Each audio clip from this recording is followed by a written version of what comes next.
రేవంత్ రెడ్డి ముఖ్యమంత్రి అయినాక ప్రజాపాలన స్టార్ట్ అయినాక కాంగ్రెస్ కార్యకర్తలు ఊళ్ళల్లో ఉన్న కాంగ్రెస్ కార్యకర్తలు పెళ్ళిళ్ళకు పోవాలన్నా, చావుల కాడికి పోవాలన్నా, శుభకార్యాల కాడికి పోవాలన్నా, ఛాయోటల కాడ నిలబడాలన్నా, కళ్ళు కాంపౌండ్ల దగ్గరికి పోవాలన్నా, చెట్ల కింద కూర్చోవాలన్నా, దావతుల దగ్గరికి పోవాలన్నా భయపడి చచ్చిపోతున్నారు, ఇజ్జత్కి చచ్చిపోతున్నారు. ఎందుకంటే ఏడికి పోయినా 6 గ్యారెంటీలు ఏమైనాయి, రైతు భరోసా ఏమైంది, తులం బంగారం ఏమైంది అని చెప్పి జనాలు అడుగుతుంటే చెవులు బద్దలైపోయి ఇజ్జత్కి ఊళ్ళలకు ఓడే బంద్ చేసిరు వాళ్ళు. ఇక లేక లేక రెండు సార్లు రైతు బంధు ఎగ్గొట్టి ఇచ్చిన ఒక్కసారి 3 ఎకరాలకో 3.5 ఎకరాల దగ్గరనో ఆపేసి లేక లేక ఒక్కసారి రైతు భరోసా ఇచ్చి ఇక రేవంత్ రెడ్డి ఏం మాట్లాడుతున్నాడు అంటే మొత్తం 11 సార్లు రైతు బంధు ఇచ్చిన కేసీఆర్ కూడా గిట్లా మాట్లాడలే. ఏమంటాడు రేవంత్ రెడ్డి? రైతు భరోసా నిధులు ఇచ్చిండు, ఎందుకంటే ఇప్పుడు స్థానిక సంస్థల ఓట్లు ఉన్నాయి కాబట్టి ఇచ్చిర్రు. ఈ విషయం ఊర్లో ఎవరిని అడిగినా చెప్తారు. మళ్ళీ ఓట్లు అయిపోగానే గదే ముచ్చట అని తెలుసు అందరికీ. కేసీఆర్ 100 ఎకరాలు ఉన్న వాళ్ళకి ఇస్తాడు రైతు బంధు అని చెప్పి, నేను 5 ఎకరాలకే ఇస్తా 10 ఎకరాలకే ఇస్తా అని చెప్పి మళ్ళీ ఇప్పుడు ఈయన కూడా మొత్తం 100 ఎకరాల వాళ్ళకి కూడా ఇచ్చిండు. ఎందుకు ఇచ్చిండంటే ఓట్లు ఉన్నాయి. ఓట్లు అయిపోయాక మళ్ళీ గదే సంగతి గంతే సంగతి అనేది అందరికీ తెలుసు. అయితే రేవంత్ రెడ్డి ఏం చెప్తున్నాడంటే, ఆలోచన చేయండి, చర్చలు పెట్టండి, బేరీజు వేసుకోండి, అంచనా వేయండి. ఏది 10 ఏళ్ళ కేసీఆర్ పాలనకు ఈయన 18 ఏళ్ళ అద్భుతమైన పాలనకు పోల్చి చూసుకొని ఆలోచన చేయండి, బేరీజు వేసుకోండి అని చెప్పి జనాలకి చెప్తున్నాడు. చర్చలు పెట్టి మాట్లాడుకోరి అని చెప్పి. అన్నా నువ్వు చెప్పాల్సిన అవసరం లేదే, ఇప్పుడు కాదు, జనాలు అస్సలు మామూలుగా కాదు, మీ పాలన గురించి చెవులు బద్దలైపోయేటట్టు మాట్లాడుకుంటున్నారు. ఊళ్ళల్లో మీ కాంగ్రెస్ కార్యకర్తలను అడుగు చెప్తారు. ఏమంటాడు రేవంత్ రెడ్డి అంటే, పెళ్ళిళ్ళ కాడ చర్చలు పెట్టండి అంటాడు. పెడుతున్నారన్న ఆల్రెడీ. పెళ్ళిళ్ళ కాడ ఏమని చర్చ పెడుతున్నారంటే, పెళ్ళిళ్ళ కాడికి పోగానే తులం బంగారం గురించి చర్చిస్తున్నారు. కళ్యాణ లక్ష్మి, మీ బిడ్డ పెళ్ళికి కళ్యాణ లక్ష్మి వచ్చిందా, తులం బంగారం ఇచ్చిర్రా అని చర్చలు పెడుతున్నారు. అందుకే ఆ పెళ్ళిళ్ళ కాడికి పోదామంటే కాంగ్రెస్ వాళ్ళు భయపడి పారిపోతున్నారు. చావుల కాడ కూడా చర్చలు పెట్టండి అంటున్నాడు. పెడుతున్నారన్న చావుల కాడ కేసీఆర్ కట్టించిన శ్మశాన వాటిక దగ్గర కూర్చొని నువ్వు చెప్పినట్టు కేసీఆర్ నాటించిన హరితహారం చెట్ల కింద కూర్చొని మరీ చర్చలు పెడుతున్నారు. అప్పుడు కేసీఆర్ ఇచ్చిన రైతు బీమా ఇప్పుడెందుకు వస్తలేదు అని చర్చిస్తున్నారు. అందుకే కాంగ్రెస్ వాళ్ళు చావుల కాడికి పోవాలంటే భయపడి చచ్చిపోతున్నారు. అప్పుడు ఒక మనిషి చచ్చిపోతే దినవారం వెళ్ళేలోపే 5 లక్షల రూపాయలు వచ్చి ఆ ఖాతాలో పడుతుండేటి. ఇప్పుడు ఆ 5 లక్షలు ఎందుకు వస్తలేవు, ఇప్పుడు ఆ రైతు బీమా ఎందుకు పడతలేదు అని చెప్పి చావుల కాడ చర్చలు పెడుతున్నారు. అట్లనే దావతుల కాడ చర్చలు పెట్టండి అంటున్నాడు. కళ్ళు కంపౌండ్ల కాడ చర్చలు పెట్టండి అంటున్నాడు. నిజమే అన్న, దావతుల కాడ కూడా చర్చలు పెడుతున్నారు. కేసీఆర్ ఉన్నప్పుడు అతను చేసిన అభివృద్ధి వల్ల, అతను కట్టిన ప్రాజెక్టుల వల్ల ప్రతి ఊరు మూల మూల పట్నం జిల్లా అని తేడా లేకుండా ప్రతి ఎకరం ఆకాశం అంత అంటిపోయిన ధరలు, ప్రతి ఎకరం ధరలు లక్షలు కోట్లకు పెరిగిపోయి రియల్ ఎస్టేట్ ఒక రేంజ్లో పెరిగిపోవడం వల్ల ఊరికి 100 మంది రియల్ ఎస్టేట్ వల్ల ఉపాధి పొంది, అప్పుడు దావతులు చేసుకునేటోళ్ళు.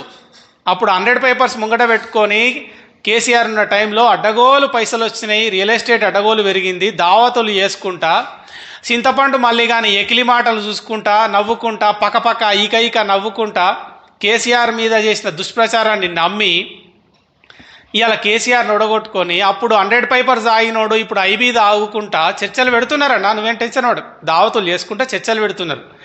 అప్పుడు అద్భుతంగా కొనసాగిన రియల్ ఎస్టేట్ ఇప్పుడు ఎందుకు సర్వనాశనం అయిపోయింది, ఇప్పుడు తెలంగాణలో రియల్ ఎస్టేట్ ఎందుకు సంకనాకిపోయింది, భూముల ధరలు మొత్తం ఎందుకు పడిపోయినాయి మళ్ళా పాతాళానికి అనే చర్చ ప్రతి దావతలో పెడుతున్నారన్న. అట్లే ఇంకో చర్చ కూడా పెడుతున్నారు.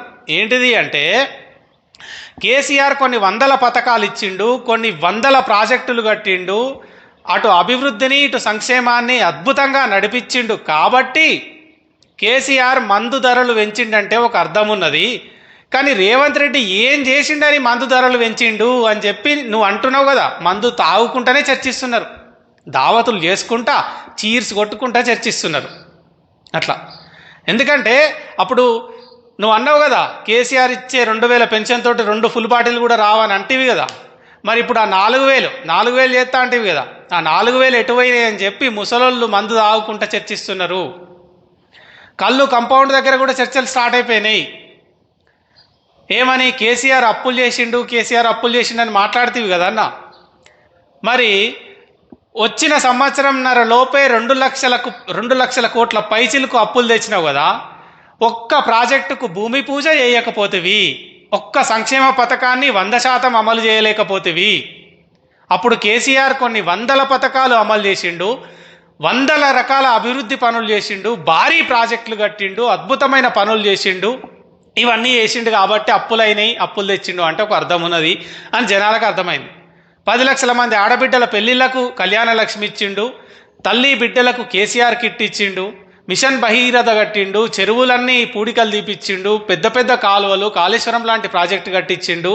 ఎండాకాలంలో కూడా చెరువులు మొత్తం మత్తడి దుంకినాయి, వారంలో ప్రతిరోజు చేపలు దొరికినాయి అని కళ్ళు కంపౌండ్ దగ్గర చేప ముక్కలు తినుకుంటా డిస్కస్ చేస్తున్నారు. కేసీఆర్ టైంలో వారం రోజులు దొరికిన చేపలు ఇప్పుడు ఎందుకు దొరుకుతలేవు, వారంలో ఒక్కసారి కూడా ఎందుకు దొరుకుతలేవు అని చర్చలు పెడుతున్నారు. అట్లనే చెరువు గట్టు మీద, చెరువు కట్టల మీద కూర్చొని డిస్కస్ చేస్తున్నారన్న. ఏది మినీ హుస్సేన్ సాగర్ లెక్క చేసిండుగా చెరువు కట్టల్ని, అక్కడ కూర్చొని డిస్కస్ చేస్తున్నారు. ఏమని? అరే ఎండాకాలంలో కూడా మత్తడి దుంకిన చెరువులు ఇవాళ ఎందుకు ఎండిపోవట్టే అని ఆలోచన చేస్తున్నారు. అట్లనే పొలాల గట్ల కాడ చెట్ల కింద కూర్చొని ముచ్చట పెడుతున్నారు. ఏమని? ఎండాకాలంలో కూడా ఎక్కడ చూసినా నీళ్ళు కనబడుతుండే, ఇవాళ ఎండిపోయిన పొలాలే కనబడబట్టి ఎందుకు ఇట్లా అయిపోయింది దరిద్రం అని చెప్పి మళ్ళీ చర్చలు పెడుతున్నారు. అట్లనే ఎండాకాలం ఇంట్లో వండుకొని కరెంటు పోయేసరికి మళ్ళా విసనకర్ర ఊపుకుంటా చర్చలు పెడుతున్నారు. ఏమని చర్చిస్తున్నారంటే, ఒక్క క్షణం కూడా కరెంటు పోకుండా 24 గంటల కరెంటు ఉండే కదా అప్పుడు, ఇప్పుడేం మారింది, ఇప్పుడు మళ్ళా ఈ దిక్కుమాలిన కరెంట్ ఎప్పుడు పోతుందో ఎప్పుడొస్తుందో ఎందుకు తెలుస్తలేదు అని అందరు కలిసి చర్చలు పెడుతున్నారు. అట్లనే నువ్వు ఫ్రీ బస్సు పెట్టినావు కదన్నా, ఆ ఫ్రీ బస్సులో ప్రయాణం చేస్తూ మహిళలు పెడుతున్న చర్చలు అయితే నువ్వు దయచేసి వినే ప్రయత్నం చేయకన్నా. ఎందుకంటే చెవులల్ల కర్ణబేరి బద్దలైపోయి రక్తాలు గారుతాయి. ఈ చెవుల నుంచి కృష్ణ, ఈ చెవుల నుంచి గోదావరి ప్రవహిస్తాయి. మళ్ళీ అప్పుడు ఏ చెవుల నుంచి ఏ నది వస్తుందో మనకు తెలియదా, అసలే ఏది ఏ బేసిన్లు ఉన్నదో మనకు తెలియదు. అదొక పెద్ద సమస్య అవుతుంది. మళ్ళా చర్చలు పెడుతున్నారు. ప్రతి మహిళను కోటీశ్వరుడు చేస్తా అని అన్నాడు కదా, మహిళలు అందరూ కూర్చొని బీడీలు చేసుకుంటారు కదా, బీడీలు చేసుకునేటప్పుడు చర్చలు పెడుతున్నారు. ఏమని? 2000 పెన్షన్ 4000 చేస్తా అన్నాడు, ఏమైంది అని చర్చలు పెడుతున్నారు.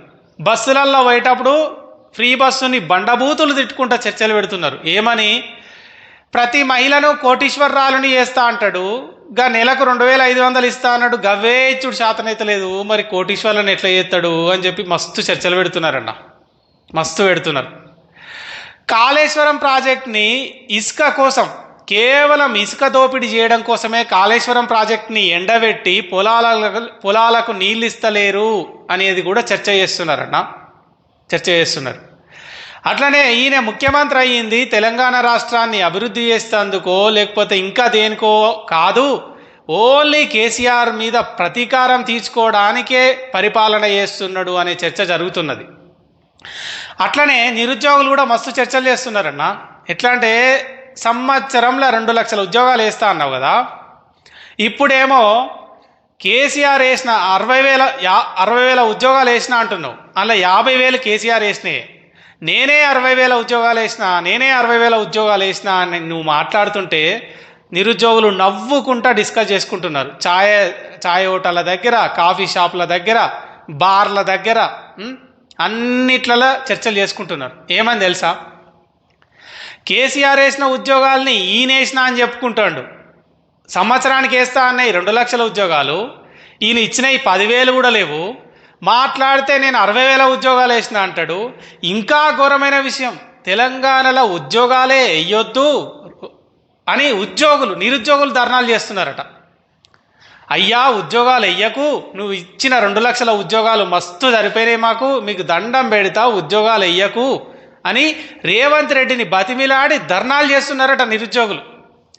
మొత్తం భారతదేశ చరిత్రలో ఉద్యోగాలు వెయ్యొద్దు అని నిరుద్యోగులు ధర్నాలు చేస్తున్న ఏకైక రాష్ట్రం తెలంగాణనే అని నువ్వు చేస్తున్న కామెడీ ఉన్నది కదన్నా, ఆ కామెడీ గురించి లైబ్రరీల కాడ, ఛాయ్ హోటళ్ళ దగ్గర మస్తు పగలబడి డిస్కస్ చేస్తున్నారు.